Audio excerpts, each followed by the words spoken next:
When I was young, an older gent, a complete stranger, handed me a wadded up $20 bill and said, "Here, kid, get yourself a good education." I never saw the man again, but I never forgot the incident. I still wonder why he was so generous with his money, or how he chose me. I also wonder what he meant when he told me to get a good education. It's hard to know what makes an education a good education. Do I have to read certain books or study history to get a good education? Will math or science be in the curriculum? How about social studies, literature?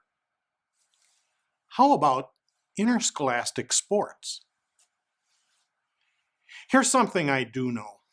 It isn't even a mediocre education if a school never helps its students wrestle with the questions that a 2-year-old might ask.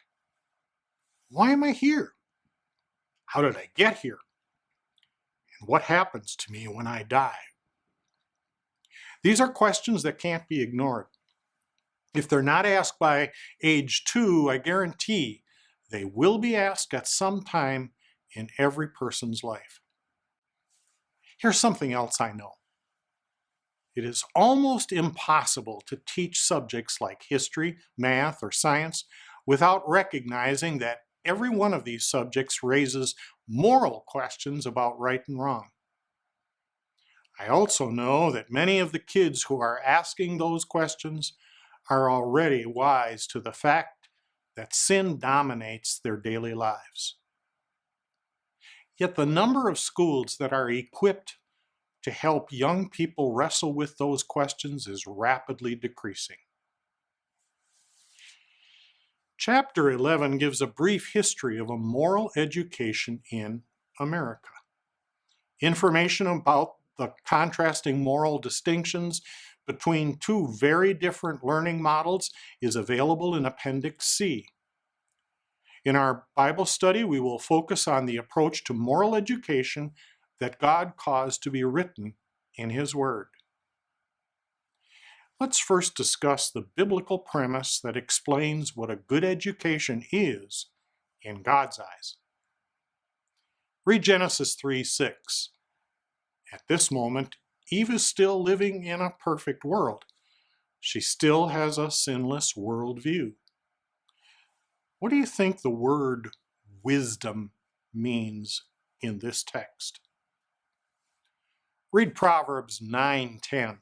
What overarching value does this passage highlight for parents who will be making decisions about the kind of education they want for their children?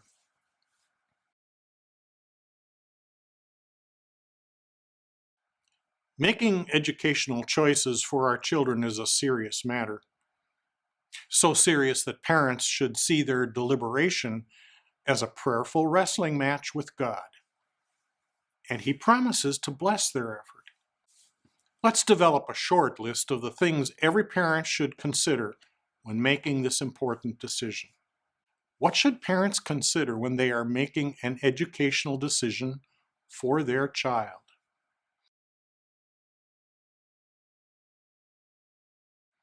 It is called the Shema or Shema.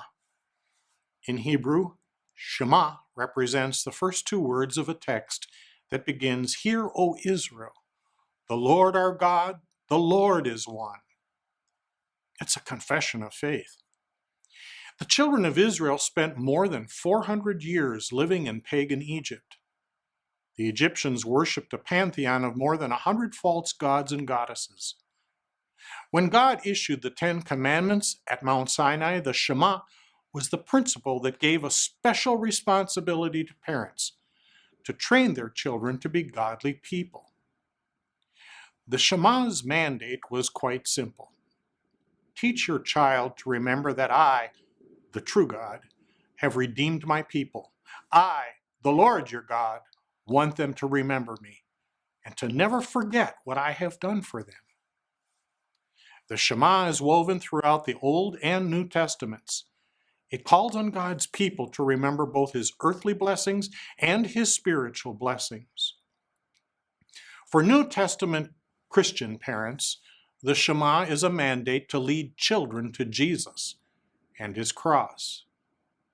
Parents can get help from other believers, but the primary responsibility is always theirs.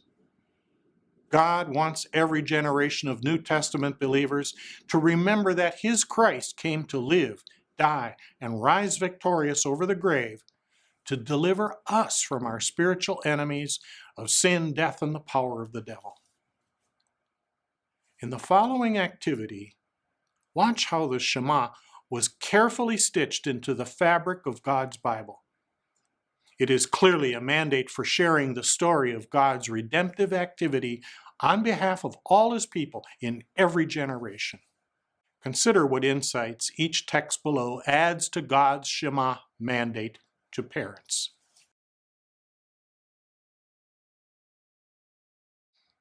Today, most schools are designed to prepare young learners for their earthly lives. The next generation will have to deal with the demands of living in a rapidly changing environment. Each succeeding generation must learn to cope with new challenges, new dangers, and new technologies.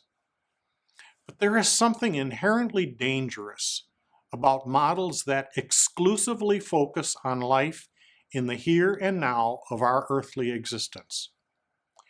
Take a few minutes to consider a quotation that raises a serious concern about any educational model that only focuses on preparing kids only for this life. Is the concern being raised in the following quotation a valid one? Explain. Sinful man tenaciously clings to the thought that paradisiac, that is perfect bliss and glory, may after all be attainable in this life. Man hopes to re-enter paradise by creating a paradisiac or perfect environment for himself by finding better housing, better schooling, better recreation, by improving ecology, through distributing wealth, through prosperity, and through an abundance of material possessions, by making progress in banishing ignorance, poverty, and disease. None of these things mentioned are, of course, wrong in themselves. What's wrong, and at the same time vain and futile, is man's feverish effort and hope of again turning this earthly life into a paradise. What is wrong is when sinful man forgets that ever since the fall, the main function of this earthly life is to serve as a time of grace. Man, above all, needs to take refuge in faith through God's saving grace that is held out to him as a free gift in the gospel message.